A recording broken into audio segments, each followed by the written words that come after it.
Pulau Langkawi merupakan sebuah kepulauan yang amat popular sebagai kawasan pelancongan, sama ada dalam kalangan pelancong tempatan maupun pelancong asing.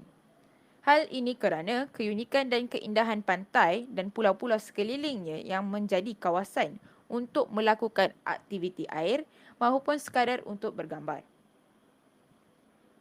Pulau Langkawi juga terkenal dengan pelbagai cerita mitos dan sejarah yang boleh diambil pengajaran dan sebagai ilmu tambahan. Antara sejarah atau mitos yang sering diperceritakan adalah seperti Tasik Dayang Bunting, yang mana kedua-dua ini mempunyai cerita yang menarik untuk dikongsikan. Cerita rakyat Tasik Dayang Bunting amat popular dalam kalangan rakyat Malaysia.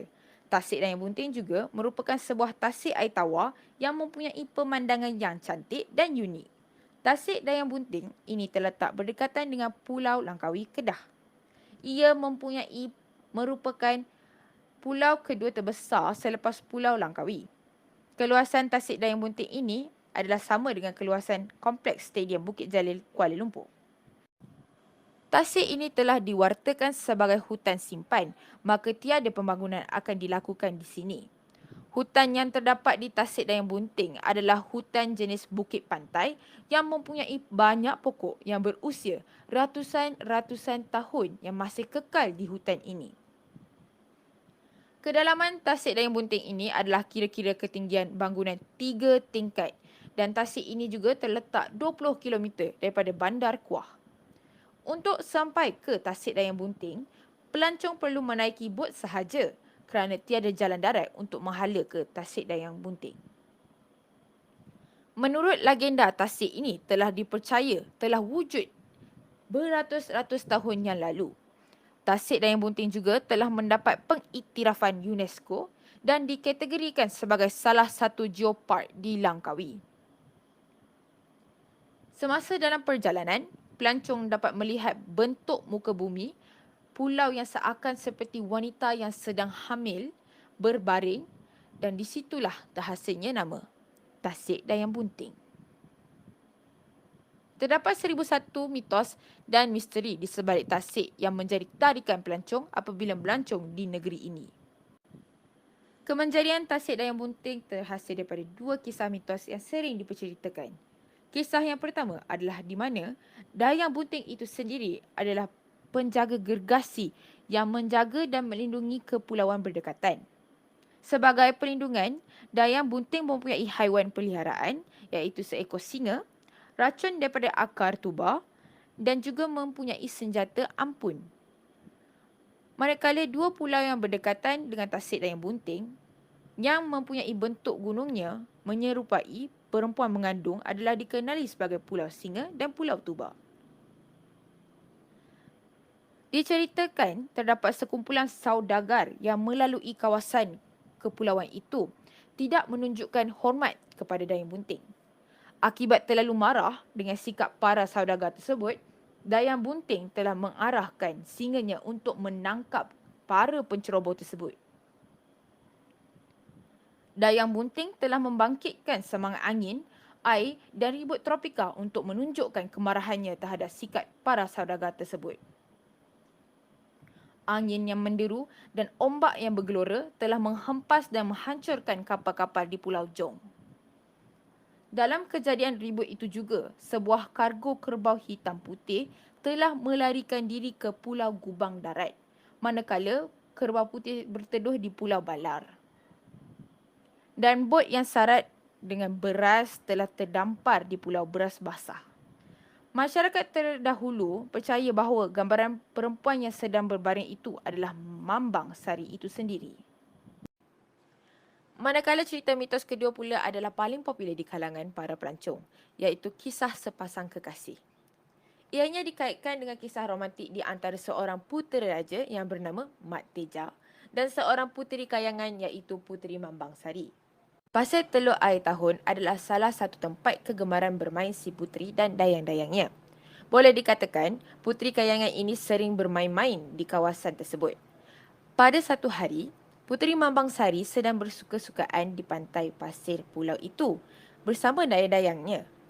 Dan pada ketika itu, Mat Teja terlihat Puteri Mambangsari dan dayang-dayangnya sambil memerhatikan mereka dari jauh.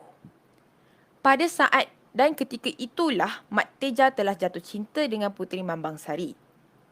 Setelah selesai bersenang-senang di pasir Teluk Air Tahun, Mambangsari bersama dayang-dayangnya menuju ke Teluk Lawak untuk bermandi-manda. Mat Teja yang tidak berani untuk menegur puteri kayangan itu hanya mengikuti dan melihat mereka dari jauh. Diceritakan lagi, untuk seseorang itu sampai ke Teluk Lawak, mereka perlu melalui suatu tempat yang diberi nama Diang. Dan di tempat itu terdapat seorang tua yang bernama Tok Diang. Pada suatu hari, apabila Mat Teja sedang melalui kawasan tersebut, dia telah menemui Tok Diang yang bertanya hala tuju si Mat Teja. Lalu Mat Teja menjelaskan bahawa dia sedang mengikuti Puteri Mambangsari kerana dia menyukai Puteri Mambangsari.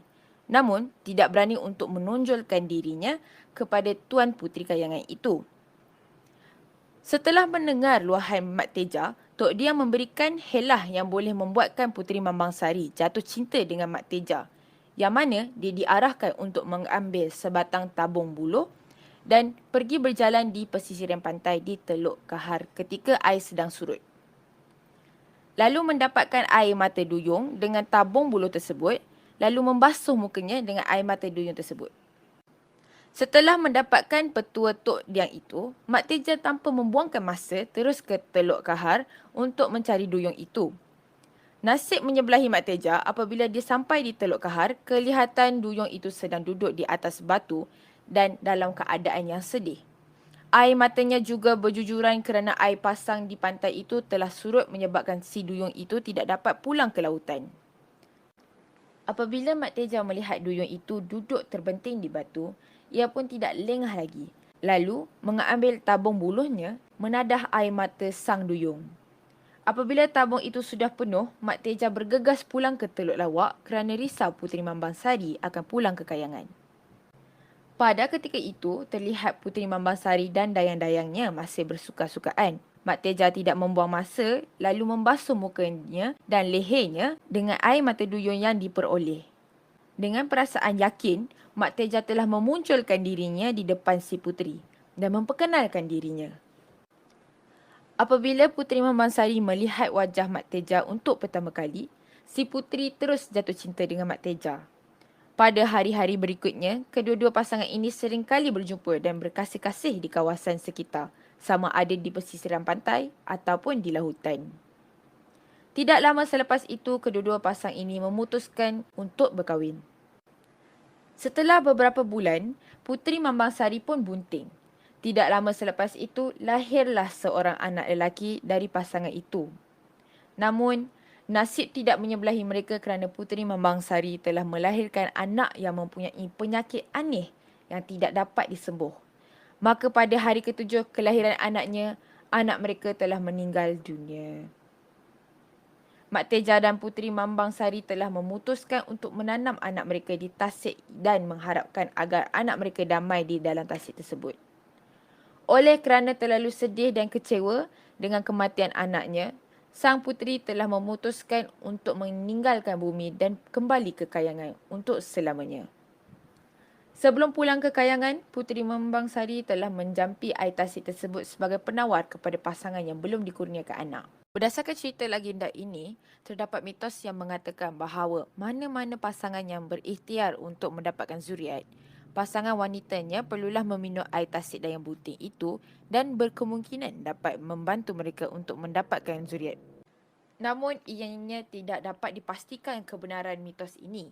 Menurut penduduk Langkawi, kemungkinan ada yang senang hamil selepas minum air tasik ini disebabkan khasiat yang terdapat dalam air tasik tersebut. Ia seakan-akan membantu tumbuh badan bekerja dengan lebih baik dan tiada kena-mengena dengan mitos ini. Manakala berdasarkan fakta yang berkaitan dengan tasik dayang bunting, angka kematian di tasik itu semakin meningkat saban tahun.